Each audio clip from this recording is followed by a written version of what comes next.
बहुत अच्छा हुआ, हम सरकार के फैसले का स्वागत करते हैं। बट हमें लगता है कि इस आतंकवादी संगठन को पूरे भारत से हमेशा हमेशा के लिए बैन कर देना चाहिए।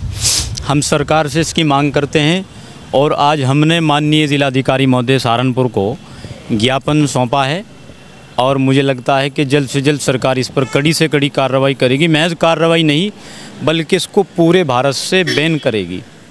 और ये संगठन मुस्लिम नौजवानों के अंदर ख़ास तौर पर आतंकवाद एवं कट्टरवाद को बढ़ावा दे रहा है। कुछ मुस्लिम का कहना है जो काम अच्छा करता है उसके ऊपर कार्रवाई सबसे पहले होती है। नहीं, बिल्कुल नहीं होती। मुस्लिम राष्ट्रीय मंच पूरे भारत में मुसलमानों की सरपरस्ती, मुसलमानों की रहनुमाई कर रहा है, कहीं भी कोई कार्रवाई नहीं हुई। कौन कहता है? जो संगठन सेकुलरिज्म, अक्सरियत और अक़लियत को बचाने के लिए काम कर रहे हैं, उन पर कोई कार्रवाई नहीं होगी। हत्तल इम्कान उस पर भारत सरकार पूरा सहयोग करती है और कर रही है और करेगी इंशाल्लाह। आपका कहना था कि आप पीएफआई को लेकर बहुत सारी चीज़ें आपके पास ऐसी हैं जो आप बताना चाहेंगे, क्या कहेंगे? बिल्कुल, ये लोग जगह जगह जाकर के धनराशि का लालच दे करके लोगों को बहला फुसला करके इतनी कट्टरता लोगों के अंदर बढ़ा रहे हैं। ये इस तरह के ये आतंकवाद तैयार कर रहे हैं और उदयपुर जैसी घटना सामने आई है जिस तरह दिल दहलाने वाली, ये सब इन्हीं लोगों के कारनामे हैं। क्योंकि आतंकवाद सिर्फ एक दिन में तैयार नहीं होता।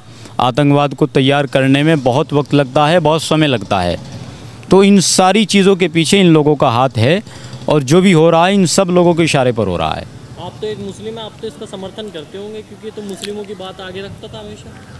मैं बिल्कुल नहीं। मुस्लिम तो मैं कहता हूँ ना बार बार, मुस्लिम मीर जाफ़र और मीर सादिक भी थे जिन्होंने अंग्रेज़ों के साथ में मिलकर के हिंदुस्तान से गद्दारी की थी। इसी मिट्टी का खा रहे थे, इसी मिट्टी का पी रहे थे, उसके साथ में इसी मिट्टी के साथ में गद्दारी की। और मुस्लिम टीपू सुल्तान जी भी थे जिन्होंने अंग्रेज़ों से बहादुरी के साथ मुकाबला किया। तो ऐसा नहीं, लोग इस्लाम को और मुसलमान को कन्वर्ट कर देते हैं। इस्लाम में और मुसलमान में धरती आसमान का फ़र्क है। मैं बार बार कहता हूँ सब टीवी चैनलों पर, इस्लाम में और मुसलमान में बहुत फ़र्क है।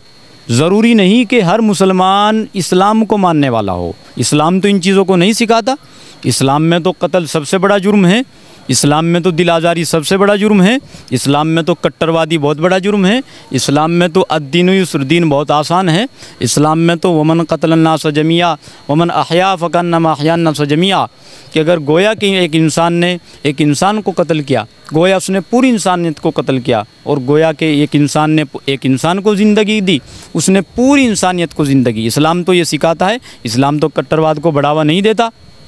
अगर पुणे में जैसे पीएफआई के लोगों को पकड़ा गया तो पाकिस्तान जिंदाबाद के नारे लगे थे, फिर उसके बाद अब पाकिस्तान भी इसका समर्थन कर रहा है। वो कह रहा है कि मुसलमान खतरे में आ गया, बहुत ज़्यादा दिक्कत में आ रहा है वहाँ पर। बिल्कुल, जबकि वो वहाँ देखे वहाँ भूखमरी से, बेरोज़गारी से क्या हालत है। वो कहते हैं ना देहात में कि पेट का गोद का संभल नहीं रहा, पेट के की तलब। ये हो रहा है पाकिस्तान में। आप देखेंगे कि मोहम्मद अली जिन्ना ने नारा दिया था जो जब शरिया कानून पर इस्लामी कानून पर पाकिस्तान को बनाया जा रहा था, उस वक्त मुसलमानों को आवाज़ दी थी और मुसलमान पुटकली कांधों पर लिए जा रहे थे। तभी दिल्ली की जामा मस्जिद पर खड़े होकर मौलाना अबुल कलाम आज़ाद ने एक आवाज़ लगाई थी कि मुसलमानों यही तुम्हारा वतन है, इसी मिट्टी से तुम पैदा हुए और इसी मिट्टी में समा जाओगे, कहाँ जा रहे हो छोड़ करके। मुसलमानों ने मौलाना अबुल कलाम आज़ाद की आवाज़ पर लब्बैक कहा और भारत को ही अपना वतन तस्लीम किया। देखो, जब हम किसी मुसलमान को दफनाते हैं तो हम एक दुआ पढ़ते हैं, मिनहा खलकनाकुम वफ़ीहा नुईदुकुम वमिनहा नुखरिजुकुम तारतन उखरा, कि हमने तुमको इसी मिट्टी से पैदा किया था और इसी मिट्टी में दफना रहे हैं और क़यामत के दिन इसी मिट्टी से उठा लिए जाएंगे। तो हम तो इस मिट्टी से मोहब्बत करते हैं। हम क्यों पाकिस्तान जिंदाबाद के नारे लगाएंगे? पाकिस्तान के जिंदाबाद के नारे वो लगाता है जो अपने बाप को छोड़ करके पड़ोसी को अपना बाप कहता है, वो पाकिस्तान जिंदाबाद के नारे लगाता है। हमारा पाकिस्तान से क्या संबंध है? मोहम्मद अली जिन्ना ने इस देश का विभाजन कराया है, वो उन लोगों को कायदे आज़म कहते हैं। हमारे कायदे आज़म तो मौलाना अबुल कलाम आज़ाद थे, जो हिंदुस्तान के वज़ीर तालीम भी हुए सबसे पहले, और ये भी कहा मुसलमानों को कि अपने घरों में कसाब नहीं अब्दुल कलाम पैदा करो। इक़रा जैसे लफ्ज़ की तालीम पर अपने लोगों को बढ़ावा दो। भारत सरकार द्वारा पीएफआई पर प्रतिबंध लगाने पर हम भारत सरकार का दिल की गहराइयों से आभार व्यक्त करते हैं और स्वागत करते हैं।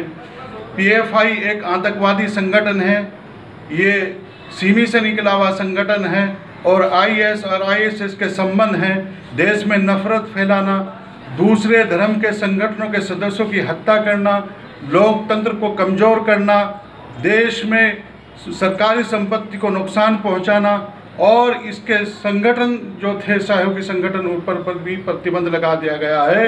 हम शुक्रिया अदा करते हैं भारत सरकार का, बल्कि प्रतिबंध ही नहीं, भारत से जितने भी राष्ट्र विरोधी संगठन हैं उनका देश से नेस्त नाबूद कर देना चाहिए, उनका नामो निशान खत्म कर देना चाहिए, चाहे वह कोई सा भी संगठन हो जो राष्ट्र विरोधी संगठन है। जय हिंद, जय भारत।